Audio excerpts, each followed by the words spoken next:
경제 현안을 보다 쉽게 풀어보는 경제 읽기 시간입니다. 오늘도 다양한 경제 이슈들 김대호 경제학 박사와 함께 짚어보겠습니다. 어서 오시죠. 네, 반갑습니다. 예, 오늘도 배추 얘기로 시작을 해보겠습니다.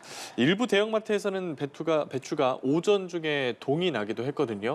평균 포기당 소매가가 9,500원을 넘기도 했는데 왜 이렇게 값이 떨어지지 않는 걸까요? 예, 지금 배추 작황이 좋지 않다라는 얘기가 나오면서 네. 소비 시장에서는 좀 불안감, 늦게 배추를 구매하면 늦게 할수록 가격이 높아지지 않을까라는 그런 불안감에 따른 소비는 늘어나고 또 공급업체들 같은 경우에 특히 마트 같은 경우에서는 절임 이 채소 같은 경우에 공급 물량을 줄이면 나중에 가격을 더 높일 수 있다. 이러다 보니까 수요는 늘어나고 공급은 주니까 가격은 시장의 실제로 수요 공급 상황보다도 더 나쁘게 악화되는 그런 모습을 보이고 있거든요.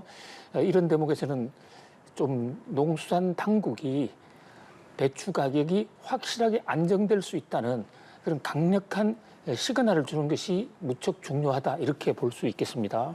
네. 그래서 정부가 이제 중국산 배추를 수입하고 다음 주부터 좀 공급될 예정인데 그러면 이제 앞으로 김장철을 앞두고 있잖아요. 그때 즈음이면 가격이 많이 떨어질 수 있을까요?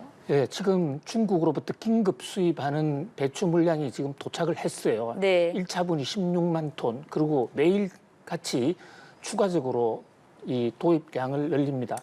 이것은 그야말로 가뭄의 단비처럼 현재 부족한 배추 공급량을 해소하는데 상당한 기여를 할 것으로 보입니다. 무엇보다도 배추 공급량이 앞으로 더 줄어들 것이라는 그런 불안감을 해소하는데 굉장한 어떤 마중물이 될 것으로 네, 보여지거든요. 부분에서요. 그리고 지금 부족하다는 이 채소는 이른바 여름 배추입니다. 예. 그러니까 여름 배추는 김장하고는 직접적인 관련이 없어요. 네. 예, 배추는 여름에 한 번 재배하는 것이 아니라 가을 또 깊은 가을 이렇게 네. 연이어서 현재 재배를 하기 때문에 김장과 관련해서는 현재까지 뭐 크게 대란이 일어날 것이라는 그런 어떤 부정적인 전망은 없는 상태입니다. 다만 예. 지난해보다도 조금 어떤 생산 면적이 줄어들지 않느냐 그러는데 이 작황은 지금부터 앞으로의 날씨에 달려 있기 때문에 현 단계에서 김장용 배추까지 너무 앞질러 걱정할 필요는 없을 것 같습니다. 예. 문제는 지금 이 여름 배추가 문제인데요.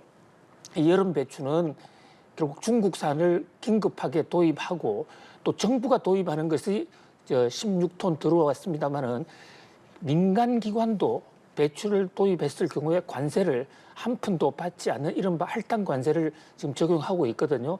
민간 차원에서도 배추를 들여올 수가 있습니다. 다만 그렇게 들여오는 배추가 당장 가정으로까지 전달되는 데는 좀 시차가 있고 대부분은 일단 김치 제조 공장 이런 데로 들어가서 현재 절임용 배추 이런 데에 대한 공급 물량을 대폭 늘리는 데 사용될 것으로 보이는데요. 그럼에도 불구하고 그쪽에서의 절임용 배추가 많이 나오게 되면 시장에도 조금은 안정적 도움을 줄 수 있지 않을까 그렇게 기대를 해봅니다. 예. 그런데 사실 이 중국산 식재료에 대해서 좀 위생적인 측면에서 우려가 있는 분위기잖아요. 과연 실제 소비로 이어질 수 있을까요? 예, 우리가 중국산 김치 하면 네.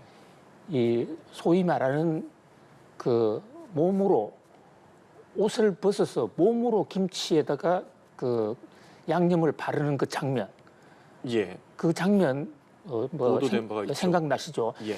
그 김치 담그는 장면을 보면 먹고 싶은 식욕도 다 떨어지는 예. 그런 네. 어떤 끔찍한 현상인데요. 그런데 지금 도입하고자 하는 것은 중국산 김치를 도입하는 것이 아니라 네. 배추를 도입하는 것이기 때문에 네. 배추는 밭에서 그냥 수확을 한 것이거든요. 네. 그런 면에서 물론 우리 그 국산 배추만큼은 품질이 높지는 않겠지만 예. 그래도 뭐 못 먹을 정도는 아닌 것으로 보이고요. 특히 이 배추는 거의 대부분 기업체 김치 제조 공장으로 들어가서 충분한 위생 가공 상태를 거친 상태에서 포장용으로 나올 테니까 안전성 문제를 뭐 현재 크게 걱정할 상황은 아니다 이렇게 보여집니다. 김치가 아니라 배추 자체를 드리는 거니까 그렇습니다. 크게 걱정할 부분은 네. 없겠고 다만 또 농가 입장에서는 그러면 소득 우려도 있을 것 같은데요. 그렇습니다. 이게 상당히 그 농산물 관리가 가격 관리가 쉽지가 않은 게요. 예. 지금 배추가 가격이 떨어진다고 해서 우리나라의 배추 농가를 생각을 하지 않고 중국산이나 다른 나라, 우크라이나도 배추를 많이 재배합니다. 그런 데서 집중적으로 도입해 오면 일시적으로 가격 안정은 꾀할 수 있겠지만 배추를 재배했던 농가의 타격이 크고 그렇게 되면 그 농가가 다다음에는 배추 생산을 안 할 수도 있지 않습니까? 예. 네. 바로 이런 중장기적 관점에서 농수산 당국의 고민은 상당히 깊어지는 그래서 이런 그 대안의 하나로서 현재 배추 가격은 소비자들을 위해서 안정시켜야 되기 때문에 그렇다고 해서 농민들에게 너무 가격 인하에 부담이 가면 안 된다 해서 정부가 생산 보조금이라든지 또는 이 판매할 때 마트에서 직접 보조금을 주는 방식을 택하면 소비자들에게는 좀 적은 가격이 나가지만은 생산자에게는 종전과 비슷한 가격이 보장될 수 있는 이런 이중 보조금 제도를 취해야 되는 그런 상황인데요.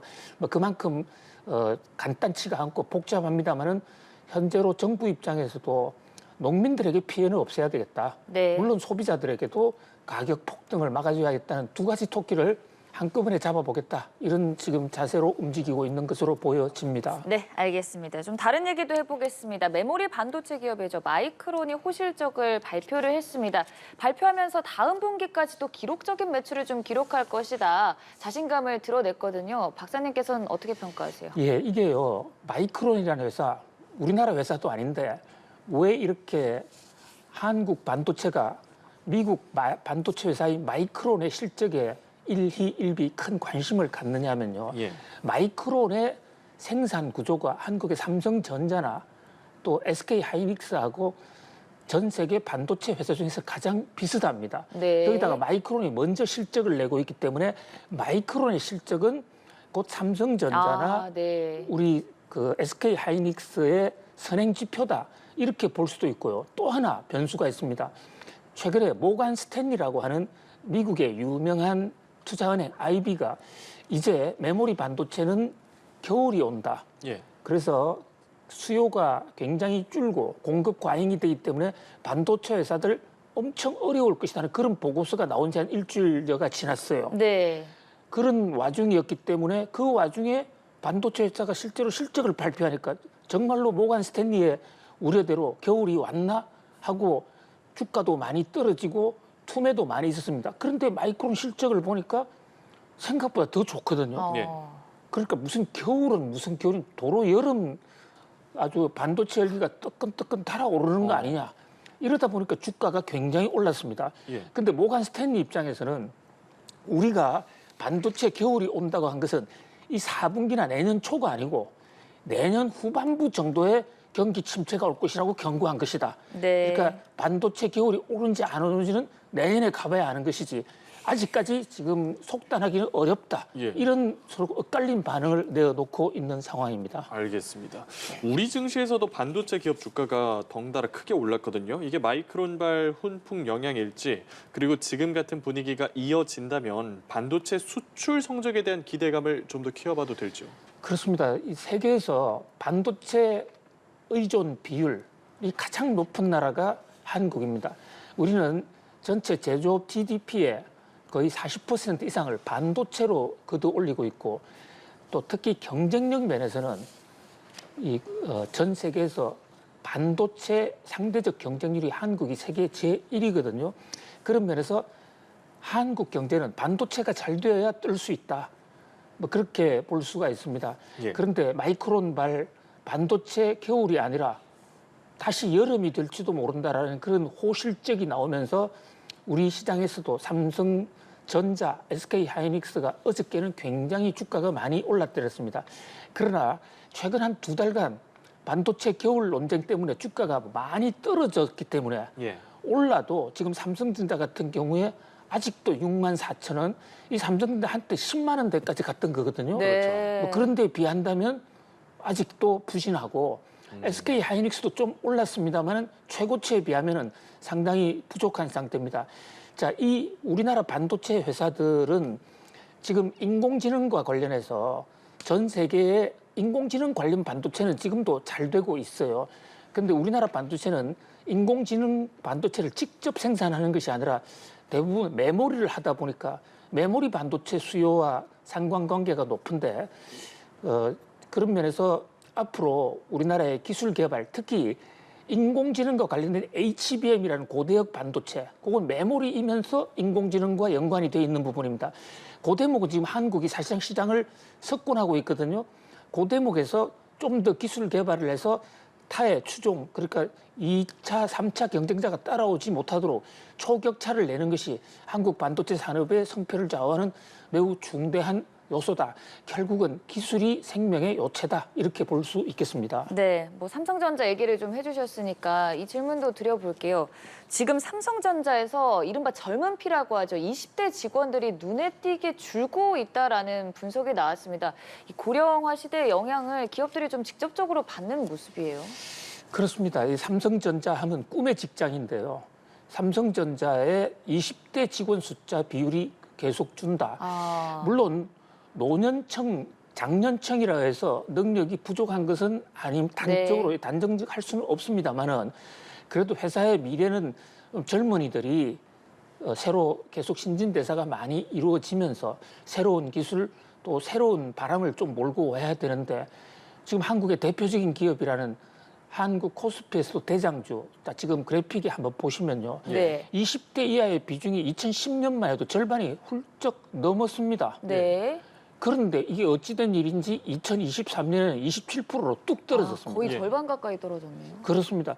그리고 오히려 지금 이 30대 또 40대 이상이 34%로 40대가 20대 이하보다도 더 많다라는 거죠. 여기서 말하는 20대 이하는 29세, 28세, 27세, 29세 이하의 미래 세대들이거든요. 네. 그렇게 되니까 이것은 삼성전자뿐만이 아니라 전 우리나라 기업들의 미래 성장 동력이 좀 줄어드는 것이 아닌가라는 그런 불안감을 낳게 하는 그런 어떤 좀 답답한 지표다 이렇게 볼 수 있겠습니다. 예, 알겠습니다. 반면 직원 입장에서 보면은 재직 기간이 길어질 수 있다는 긍정적 측면도 찾아볼 수는 있을 것 같고 어떻게든 인력 관리에 대해서 좀 새로운 전략을 마련해야 할 상황이 아닌가 싶은데 그런 새로운 전략에 대해서는 어떤 대안을 주실 수 있겠습니까? 그렇습니다. 지금 그 청년층 20대 이하가 줄어드는 이유 중에 하나가요. 기업체에서 적게 뽑는다기보다도 많이 뽑는데 들어와서 오래 정착하지 못하고 중간에 그만두는 이런 젊은이들이 상당히 많은 것 같습니다. 네. 그래서 현재 삼성전자뿐만 아니라 우리나라 모든 기업들이 젊은이들에게 단순한 눈앞에 보이는 급여 문제뿐만 아니라 그 젊은이들이 인생을 걸고 그 기업과 함께 또 함께 경제를 꾸려나갈 수 있다는 그 미래의 비전 이런 것을 주는 것이 굉장히 중요할 것으로 보이고요. 예. 또 젊은이들이 교육 기회라든지 재교육 이런 것을 받기 위해서 그만두는 경우도 있기 때문에 기업이 산학 연계 이런 것들을 하는 것도 굉장히 중요할 것으로 보여집니다. 네, 알겠습니다. 다양한 경제 이슈들 김대호 경제학 박사와 함께 얘기 나눠봤습니다. 고맙습니다. 감사합니다.